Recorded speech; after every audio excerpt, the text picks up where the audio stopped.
অন্তর্বর্তীকালীন সরকারকে বলছি, নাচানাচি বন্ধ করেন। আপনাদেরকে আমরা যেভাবে দয়া করে চেয়ারে বসেছি, আবার দয়া উচ্চ করে চেয়ার থেকে নামায় দিতে পারবো। লুটপাটকারীদেরকে পুনর্বাসন করার রাজনীতি বাংলাদেশে আর হতে দেওয়া যাবে না। আপনারা অবিলম্বে পদত্যাগ করবেন, পুলিশের কাছে আত্মসমর্পণ করবেন। সংস্কারের নাটক আমাদেরকে দেখাবেন না, ওই সংস্কারের নাটক আমরা মানি না।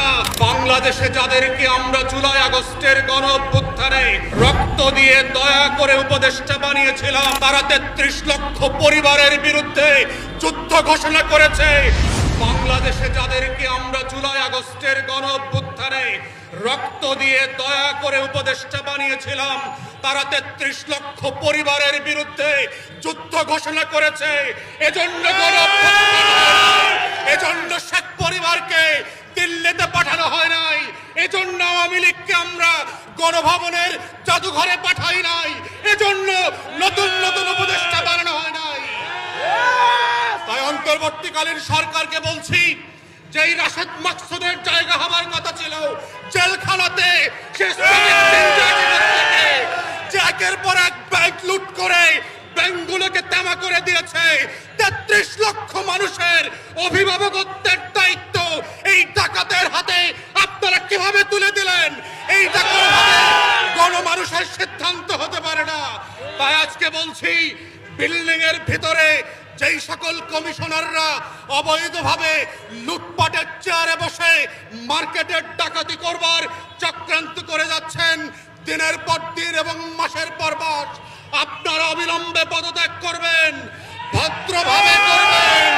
ভদ্রভাবে করে দুদকের মামলায় পুলিশের কাছে আত্মসমর্পণ করবেন।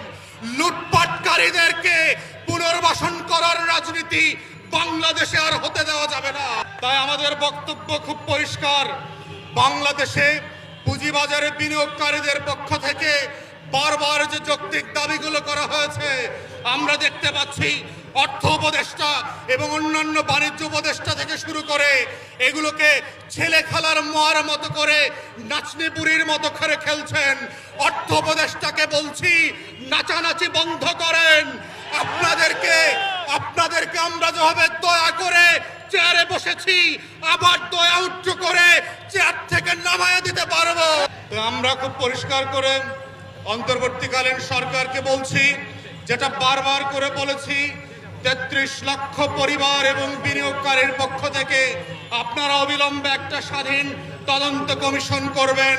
চোর ডাকাতদেরকে আত্মীয়তার সম্পর্কের ভিত্তিতে না, চুরির ভিত্তিতে জেলে পাঠাতে হবে, ডাকাতির ভিত্তিতে জেলে পাঠাতে হবে, দুদকের মামলার ভিত্তিতে জেলে পাঠাতে হবে। শত শত হাজার হাজার কোটি টাকা লুটপাটের ভিত্তিতে এই রাশেদ মাকসুদকে জেলে পাঠাতে হবে।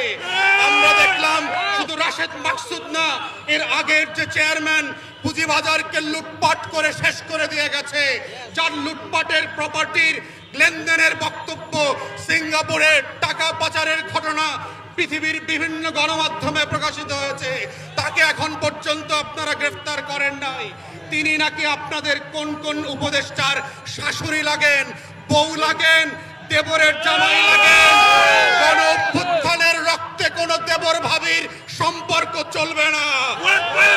গণ অভ্যুত্থানের রক্তের একটাই সম্পর্ক, সেটা হচ্ছে ন্যায্যতার সম্পর্ক, সেটা হচ্ছে ইনসাফের সম্পর্ক, সেটা হচ্ছে বৈষম্যহীন পুঁজিবাজার গঠনের সম্পর্ক। আমাদের বক্তব্য আমরা বারবার বলেছি, এই কমিশন করে আপনাদেরকে পুঁজিবাজার পরিচালনা পর্ষদের শুধুমাত্র কমিশন করলে হবে না, বিনিয়োগকারীদের প্রতিনিধি নিতে হবে। যাদের পুঁজি তাদের প্রতিনিধিত্বের ভিত্তিতে আলাদা পর্ষদ করতে হবে। কোন সিদ্ধান্ত বিনিয়োগকারীদের বাহিরে পরামর্শ করা ছাড়া সচিবালয়, গুলশান ক্লাব আর ঢাকা ক্লাবে বসে আপনারা সিদ্ধান্ত নেবেন, সেই সিদ্ধান্ত জনমানুষের সিদ্ধান্ত হবে না। তাই এই সিদ্ধান্তের প্রত্যেকটা স্তরে স্তরে পুঁজিবাজারে যারা বিনিয়োগকারী ভাই বোনরা আছেন, তাদের সাথে গণশুনানি করতে হবে। এই কমিশনকে পদচ্যুত করে নতুন যে কমিশন প্রস্তাব করবেন, সেই কমিশনের সদস্যদের ব্যাপারে এই পুঁজিবাজারের বিনিয়োগকারীদের পরামর্শ নিতে হবে। তাদের আস্থা আছে কিনা, যেই সকল ব্যক্তির ব্যাপারে ঢাকা স্টক এক্সচেঞ্জ, আইসিবির যাদের ব্যাপারে পুঁজিবাজারে বিনিয়োগকারীদের আস্থা নাই, এমন কোন ব্যক্তিদেরকে আমরা এই সকল চেয়ারে দেখতে চাই না এবং ভবিষ্যতে দেখা হবে না। যদি আপনারা সত্যিই পুঁজিবাজার সংস্কার টাস্কফোর্স করে থাকেন, এই টাস্কফোর্সে পাটপাটদের নাম দেখতে পাচ্ছি কেন? যারা বিভিন্নভাবে ফোর্স সেল করছে, লুটপাট করে দাম বাড়ায় এবং কমায়, সেই সকল ব্যক্তিদেরকে দিয়ে সংস্কারের নাটক আমাদেরকে দেখাবেন না।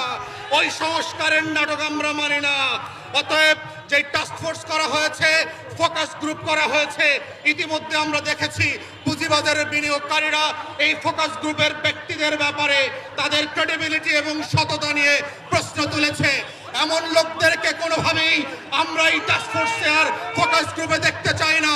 আমরা নতুন আস্থাবান সদস্য চাই, যাদের ভিত্তিতে, যাদের পরামর্শে, যাদেরকে পদস্থ করলে পরে পুঁজিবাজারে লক্ষ লক্ষ বিনিয়োগকারীরা আবার ঘুরে দাঁড়াবে, আবার এখানে প্রফিট করতে পারবে, জীবনের শারীরিক মানসিক বঞ্চনা থেকে তারা রেহাই পাবে।